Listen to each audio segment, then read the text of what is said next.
ونصلي على رسوله الكريم أما بعد فأعوذ بالله من الشيطان الرجيم بسم الله الرحمن الرحيم يا أيها الذين آمنوا أطيعوا الله وأطيعوا الرسول وأولي الأمر منكم فإن تنازعتم في شيء فردوه إلى الله والرسول إن كنتم تؤمنون بالله واليوم الآخر ذلك خير وأحسن تأويلا صدق الله مولانا العلی العظیم۔ محترم سامعین، ہر انسان کا زندگی میں کسی نہ کسی شخص سے لازمی اختلاف ہوتا ہے، ماں باپ سے، اولاد سے، بیوی سے، رشتہ داروں سے، بہن بھائیوں سے، دوست احباب سے، اہل محلہ سے۔ اختلاف ہو جانا اتنی بری بات نہیں ہے، اختلاف کے آداب سے واقف نہ ہونا اور اصول اور آداب اختلاف کی خلاف ورزی کرنا یہ نقصان دہ ہوتا ہے۔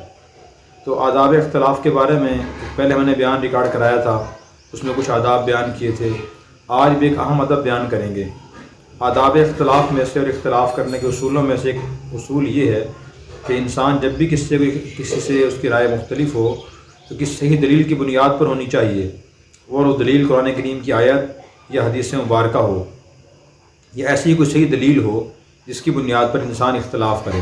قرآن کریم میں اللہ تعالیٰ نے ہمیں یہی فرمایا، یا ایھا الذین آمنوا اطیعوا اللہ واطیعوا الرسول، اے ایمان والو تم اللہ کی اطاعت کرو، یعنی بات مانو، اور اللہ کے رسول کی بات مانو، وَأُولِي الْأَمْرِ مِنْکُمْ، اور تم میں سے جو لوگ با اختیار ہیں ان کی بات مانو۔ فَإِن تَنَازَعْتُمْ فِي شَيْءٍ، اگر تمہارا کس چیز کے بارے میں تنازع ہو جائے، اختلاف ہو جائے، فَرُدُّوهُ إِلَى اللَّهِ وَالرَّسُولِ، اس کو لوٹاؤ اللہ اس کے رسول کی طرف۔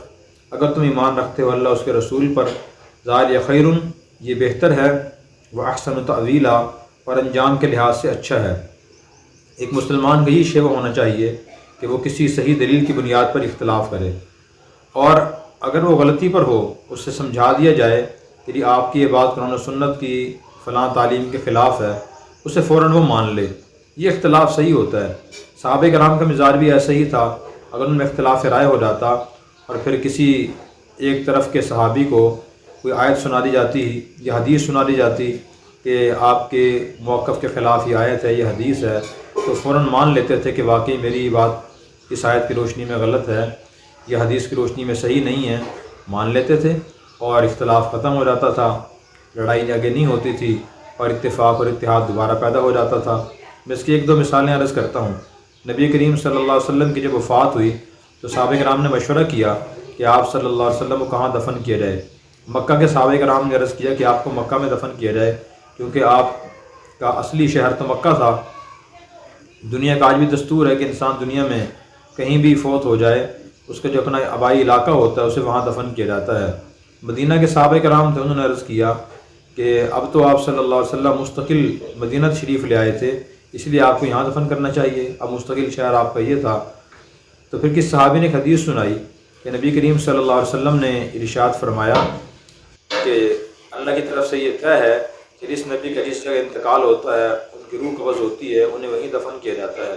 جب یہ حدیث سامنے آئی تو جو لوگ مکہ میں دفن کرنے کی رائے دے رہے تھے اور اختلاف کر رہے تھے، انہوں نے خاموشی اختیار کر لی اور اس بات کو تسلیم کر لیا کہ آپ صلی اللہ علیہ وسلم کو مکہ ہی میں بلکہ مدینہ ہی میں دفن ہونا چاہیے۔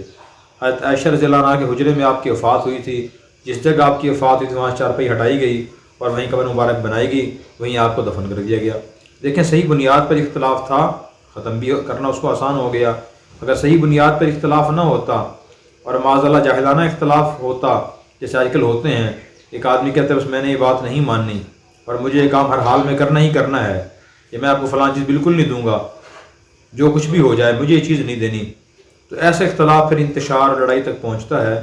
کسی صحیح دلیل کی بنیاد پہ اختلاف ہونا چاہیے، محض جلد بازی کی وجہ سے، غلط انا کی وجہ سے اختلاف نہیں ہونا چاہیے۔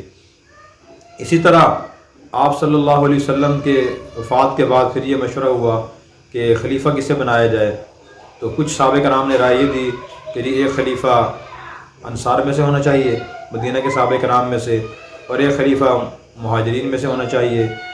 تو پھر صحابہ کرام نے یہ رائے جب دیں، اختلاف رائے ہو گیا، پھر آپس میں انہوں نے یہ کہا کہ دیکھیں، دین کے کاموں میں سب سے اہم کام ایمان کے بعد نماز ہے۔ آپ صلی اللہ علیہ وسلم نے ابوبکر صدیق رضی اللہ تعالیٰ عنہ کو سب سے دین کے اہم کام میں آگے کر دیا، امام بنا دیا۔ تو جو دنیا کا سب سے اہم کام خلافت ہے، آپ نے اشارہ کر دیا کہ ہم اس میں بھی ابوبکر رضی اللہ عنہ کو اپنا خلیفہ اور بادشاہ بنا دیں۔ چنانچہ انہوں نے یہ بات دیکھی اور دلیل صحیح تھی، یہ بات تسلیم کر لی۔ اس لیے کسی صحیح دلیل کی بنیاد پر اختلاف ہونا چاہیے۔ اگر اختلاف ہو بھی جائے قرآن و سنت کی روشنی میں دیکھنا چاہیے کہ میری بات صحیح ہے، دوسرے کی بات صحیح ہے۔ اگر دوسرے کی بات صحیح ہو، ہماری بات صحیح نہ ہو، تو اسے بغیر کسی خوف و جھجک کے اور بغیر کسی لعت و لال کے، بغیر کسی غلط تعویل کے اسے تسلیم کر لینا چاہیے۔ اس طرح اختلاف ختم ہو جاتا ہے اور آپس میں اتفاق اور اتحاد پیدا ہو جاتا ہے۔ اللہ ہمیں اس ادب کا خیال کرنے کی توفیق عطا فرمائے۔ Subscribe now and press the bell icon. Never miss an update.